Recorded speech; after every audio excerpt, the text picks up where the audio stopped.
مساء الخير، أهلا وسهلا فيكم مستمعينا وين ما كنتوا، يسعد مساكم. أهلا وسهلا فيكم بحلقة جديدة من برنامج صحتك بالدنيا.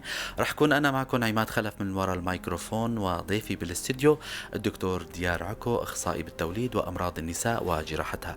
خلونا نحن وأنتو نرحب بضيفنا ولا نبدأ حلقتنا. يسعد مساك دكتور. مساء النور. هلا، أهلا وسهلا فيك دكتور. مستمعينا، للي حدا عنده أي سؤال أو حابب ينضم لنا عبر الرقم الأرضي 429 101، أو فيكن عبر الواتساب 093 82 80 81 4. عبر البث المباشر بوير عربي فيكن تنضموا لنا. أي سؤال بيخطر على بالكم بمجال النسائية أكيد رح نجيب على السؤال بمؤخر، يعني بآخر الوقت. مستمعينا، ضيفنا الدكتور ديار، اختصاصي بأمراض النساء والتوليد وجراحتها. رح نحكي عن موضوع مهم كتير وشائع بالفترة في الآونة الأخيرة، نتيجة مثل ما بيقولوا انه المرضى اللي عم بيراجعوا العيادات النسائية هالحالات هاي كترت، فحبينا نسلط الضوء على هالحالة المهمة كتير، هي بطانة الرحم الهاجرة. يا ترى شو هي؟ شو الأسباب اللي بتخلي تتشكل هالحالة؟ شو الأعراض اللي بتظهر عليها؟ كيف بيتم العلاج؟ كيف بيتم التشخيص؟ هالأسئلة هاي كلها رح نطرحها على ضيفنا الدكتور ديار. وبداية دكتور، لو تحكوا لنا شوي بشكل موجز أو حسب ما بتشوفوا مناسب، بطانة الرحم الهاجرة شو بنعني فيها لغة واصطلاحا؟ تماما.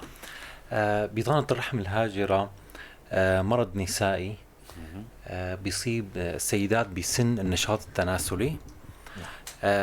بيصير عندي هون انه بطانة الرحم المكان الطبيعي هي ضمن الرحم، ضمن جوف الرحم. تماما. بهاي الحالة، بحالة بطانة الرحم الهاجرة، بيصير عندي أجزاء من بطانة الرحم بتصير برات الرحم.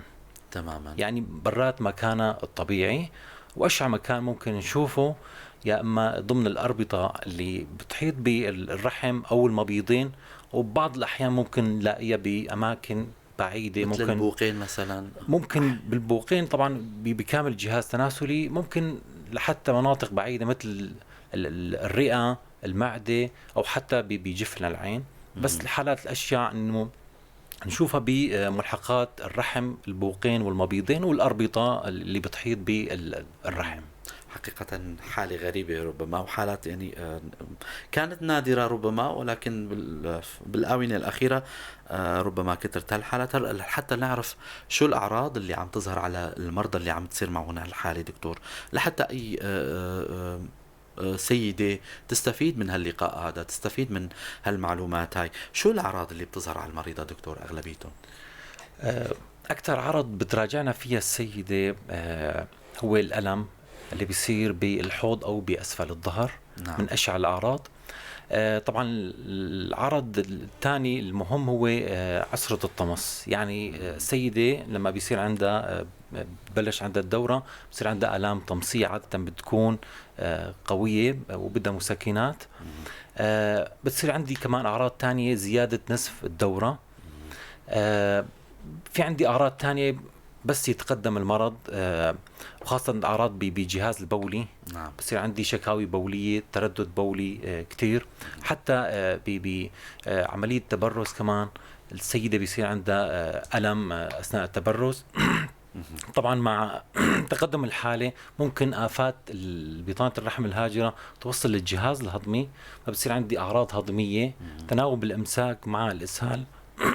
نعم. حتى ممكن يوصل لفقدان الشهية. ومن الأعراض المهمة كمان اللي تراجعنا فيها السيدة هو انه بتجي السيدة ما عندها عرض محدد، بس بسياق تشخيص المرض انه السيدة بيكون عندها عقم بدئي، يعني نعم. ما بيصير عندي انجاب. واثناء البحث عن السبب بيطلع انه السيدة عندها اندومتريوز. تماما. أثناء سرد القصة المرضية واستجوابكم للمريضة دكتور، طيب الأسباب اللي عم يعني تهيئ هالحالة هاي، شو هي الأسباب اللي تؤدي لحدوث هالحالات هاي؟ يا ترى شو هي؟ تماما. هلا في عندي حالات بتأهب بنسبة أكبر للإصابة بدون ما تكون سبب مباشر لها. إذا حكينا عن الأسباب، التأخر بالزواج. أيوة. نقص عدد الولادات. بدء الطمس بعمر مبكر. كمان الدورات الغزيرة عند السيدة والدورات القصيرة. تماما. يعني السيدة دورتها أقل من 28 يوم احتمال إصابتها أكثر. هي طبعا من الأسباب اللي بتزيد نسبة حدوث هذا المرض. بس في عنا أسباب مباشرة طبية، وخاصة أي عمل جراحي بيصير عندي على الرحم. إذا صار خل بترميم الرحم أو بطانة الرحم لقت طريق من الشقوق الجراحية اللي صايرة ضمن الرحم، سواء أثناء قيصرية أو أثناء إصال ورم ليفي، ممكن هاي الخلايا تطلع برات الرحم وتنزرع ضمن جوف الحوض أو حتى تحت جلد ندبة العملية. تماما. دكتور، النظام الغذائي، الأدوية المعينة، موانع الحمل، هل هاي يعني هي كمان مانا من أسباب اللي تدعي لتشكل هالحالات هاي؟ الأسباب المباشرة للمرض ما عدا السبب الجراحي الطبي اللي حكينا عنه كلها أسباب بتأهب لحدوث هذا الشيء بدون ما يكون عندي سبب واضح. طبعا قبل ما نحكي طبعا عن موضوع انه شلون عم يصير المرض عندي، يعني شو الفيزيولوجيا المرضية. تماما. موانع الحمل عادة توقي إلى حد ما من حدوث بطانة الرحم الهاجرة، وهي جزء من علاج بطانة الرحم الهاجرة. البدانة ما لها علاقة مباشرة بحدوث بطانة الرحم الهاجرة. إذا بدنا نشوف شلون عم يصير عندي هذا المرض، حكينا إنه ممكن نثبت عمل جراحي سابق على الرحم يسبب لي منفذ لهاي الخلايا من البطانة وتروح لضمن جوف الحوض. تماما. إذا حكينا عن نظريات إنه سيدة ما عاملة أي عملية على الرحم وشفنا عندها خروس مثلا. تماما. أي سيدة إجت بقصة ألم بطني وتشخص لها بطانة رحم الهاجرة. هلا في عندي نظريات كثيرة. نظرية بتقول إنه لما بيصير عندي الطمس، بدل ما ينزل الدم لتحت عبر المهبل، ممكن الدم يلاقي طريق ويطلع عبر البوقين. تماما. وهذا الدم بقى اللي فيه خلايا بطانة الرحم تنزرع ضمن جوف الحوض أيضا. تمام. طبعا هاي نظرية. في عندي نظرية انه خلايا بطانة الرحم ممكن تلاقي الطريق عن طريق الدم، نفس الأورام تماما. شلون عم ينتشروا الأورام والسرطانات، كمان ممكن خلايا بطانة الرحم تلاقي طريق وتفوت للأوعية وتنتشر عبرها. طبعا في كتير نظريات. نظرية انه الخلايا منها لحالها ممكن تتحول لبطانة شبيهة ببطانة الرحم. هون عم نحكي عن الفيزيولوجيا المرض، انه شلون عم يصير عندي هذا المرض.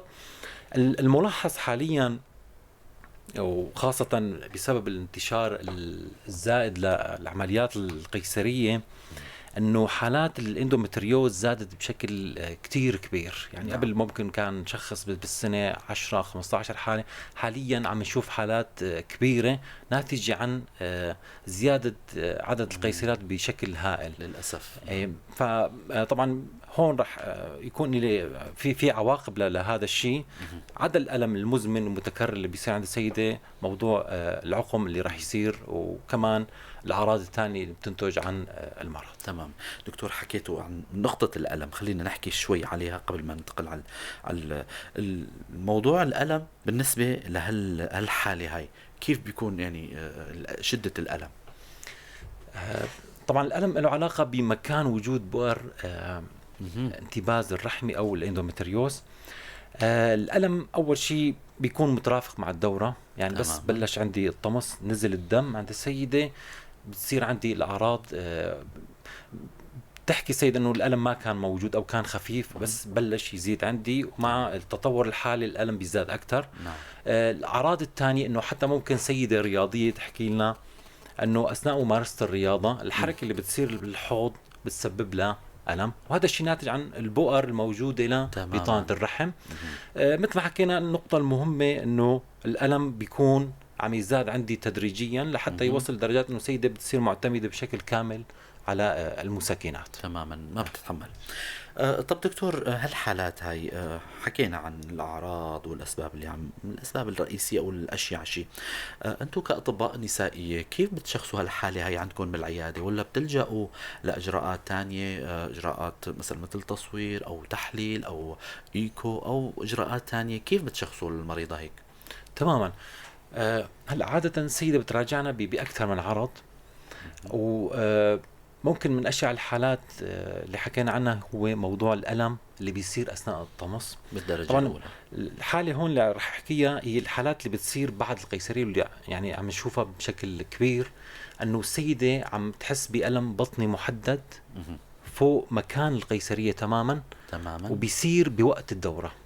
بوقت الدورة تماما بيصير عندي هذا الألم، يعني بنتوجه بنسبة 90 ل 95% انه في عندي هون صاير على ندبة القيصرية او العمل الجراحي اللي صار على الرحم، صار عندي بؤرة بطانة رحم هاجرة. هاي عرض موجه كثير. طبعا توقيت الألم كمان هون مهم عنا. العقم كمان من الأسباب المهمة اللي بنلاحظ انه الاندومتريوز موجود فيها وبكون مسبب لحالة العقم. الألم الطمسي مع غزارة الطمس حكينا من الأعراض المهمة. هلا إذا بدنا نتوجه للتشخيص بعد ما ناخذ القصة المرضية، عادة بنشوف كيسات على المبيض، وهي الكيسات ما بتروح بعد شهر أو شهرين. أيوة. إذا قارناها مع الكيسات الوظيفية اللي بتصير عندي على المبيض، هي كيسات محددة لذاتها. بس بالاندومتريوز بنلاحظ إنه في عندي كيسة وفيها كثافة عالية، والكيسة هاي ما عم تروح مع بعد ما يمر شهر أو شهرين أثناء المراقبة. إذا بدي أحصل على تشخيص نهائي لازم أنا أوصل لبؤرة بطانة الرحم الهاجرة، سواء كانت على المبيض أو ضمن البطن أو المكان اللي جسيت فيه كتلة بؤرة الانتباز البطاني. نعم.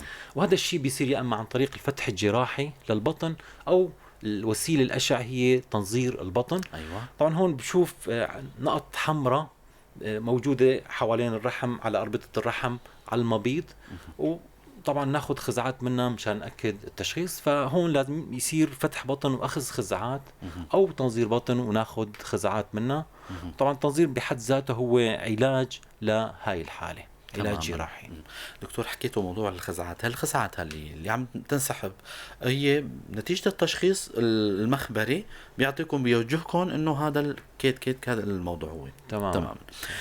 دكتور، حابب أذكر مستمعينا للي أي حدا عنده سؤال فينه ينضم لنا عبر الرقم الأرضي 429-101 أو عبر البث المباشر بوير عربي. فيكم تكتبوا أي سؤال بيخطر على بالكم بمجال النسائية. الدكتور ديار عكو، اختصاصي بتوليد وأمراض النساء وجراحتها، موجود بالاستوديو بخدمتكم. طبعا رح نتوجه بموضوع خلصنا موضوع التشخيص. دكتور، العلاج ايمت بيكون دوائي وايمت الطبيب يلجأ لموضوع اللي مثل شوي ذكرته انه بيلجأ للجراحة ليشوف الرحم وبطانة الرحم بالعين المجردة او عبر المنظار، او ايمت يعني الحالات اللي ربما تكون خفيفة بتستدعي لمعالجة دوائية؟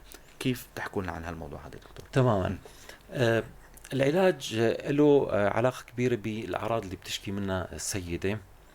إذا السيدة عندها عقم وبدها حابة يعني إنه تنجب ويصير عندها حمل، فهون لازم نعمل تنظير بطن أو فتح بطن، ونشوف المناطق اللي فيها بؤر الانتباز البطاني اللي فيها بطانة الرحم الهاجرة، ونعمل لها تخسير أو نستأصلها، وبنكمل بعدين بعلاج دوائي. السيدات اللي عندهم حالة الألم المزمن اللي ما بيستجيب بشكل منيح العلاج الدوائي، كمان لازمون علاج جراحي مشان فك الالتصاقات الناتجة عن وجود هاي البؤر. الحالات البسيطة اللي بس بتصير بأيام الطمس، أنه يكون عندي بس ألم طمسي، ممكن نعالجها بالمسكنات البسيطة بالإضافة للعلاج الدوائي. العلاج الجراحي النهائي لهذا المرض أنه أنهي المرض بشكل كامل، تماما، أنه شيل الرحم مع المبيضين. تماما. فبدنا نشيل البؤرة الأساسية وبدنا نشيل الرحم مع المبيضين، لأنه هون أنا أوقفت المصدر الأساسي للهرمونات اللي عم تغذي هاي البؤر. تمام. فالعلاج الجذري هو استئصال الرحم مع البوقين والمبيضين.